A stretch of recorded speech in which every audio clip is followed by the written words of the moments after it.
झेंडे किचनमध्ये आपले स्वागत आहे। आज आपण आळूच्या पानाची पातळ भाजी बनवणार आहे। त्यासाठी लागणारे साहित्य, मी आळूचे पान व्यवस्थित धुवून कापून घेतले आहे। बेसन 2 चमचे, हिरव्या मिरच्या लसूण आपण ठेचा करून घ्यायचा आहे। शेंगदाणे मी भिजत घातले, ते आपण कुकरला आता शिजायला लावणार आहे। कुकरच्या ह्याच्यात आता हे टाकले आपण, शेंगदाणे भी त्यातच टाकून घ्यायचे। 4-5 शिट्ट्या देऊन आपण ते कुकर मध्ये शिजवून घ्यायचे आहे। बेसन आपण फोडणीच्या वेळेस टाकायचे आहे।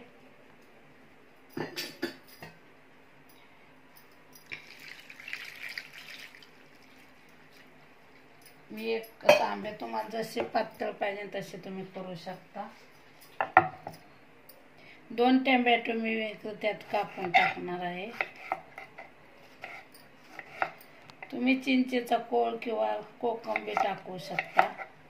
मी टोमॅटो टाकत आहे।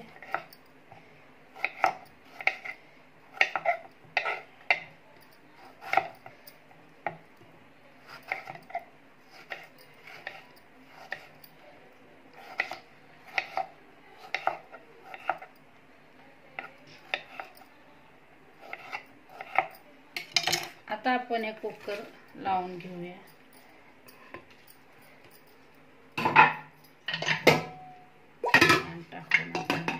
कुकरला 4-5 शिट्ट्या करून आपण शिजवून घ्यायचे आहे।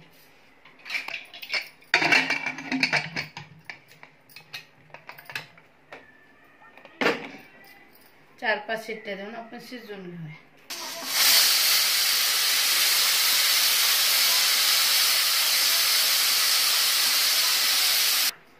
आता आपण आळूच्या पानांच्या पातळ भाजी अशी कुकर मध्ये शिजवून घेतली आहे। ती आपण थोडी अशी घोटून घ्यायची वरोट्याने।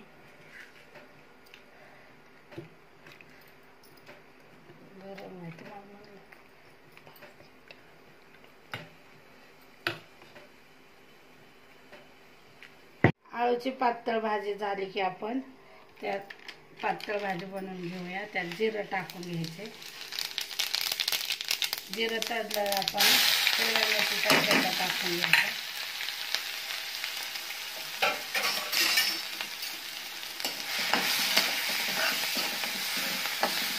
व्यवस्थित हलवून घ्यायचं।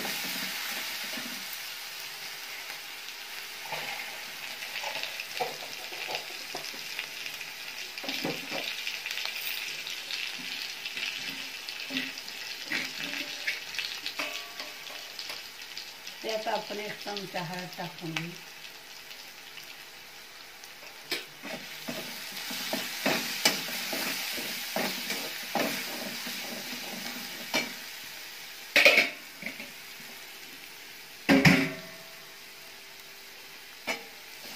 चांगले झाले की आपण घोटलेली आळूच्या पानाची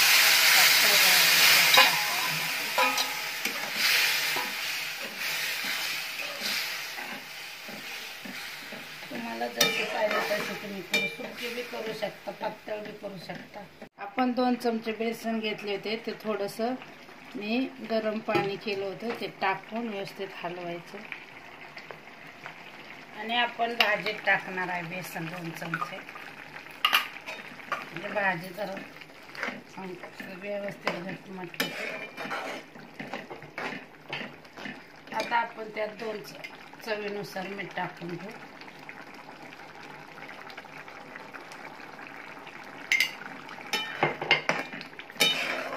अशा प्रकारे आपली आळूच्या पानाची पातळ भाजी तयार झाली आहे। 5 मिनिटात फोडणी दिली होती। ते तुम्ही भातासंग किंवा भाकरी, आळूच्या पानाची पातळ भाजी अशा प्रकारचा झाली। यालाच तुम्ही आळूचे पत्ते भी म्हणू शकता। मी याला आळूच्या पानाची पातळ भाजीच म्हणत असते।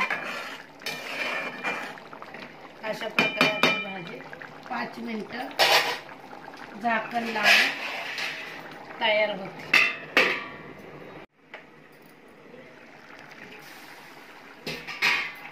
अशा प्रकारे आपली आळूचे फतफदे किंवा आळूच्या पानांची पातळ भाजी तयार झाली आहे। अशा प्रकारे आपले आळूच्या पानाची पातळ भाजी तयार झाली आहे। ते तुम्ही भाकरीसंग किंवा भातासंगही खाऊ शकता।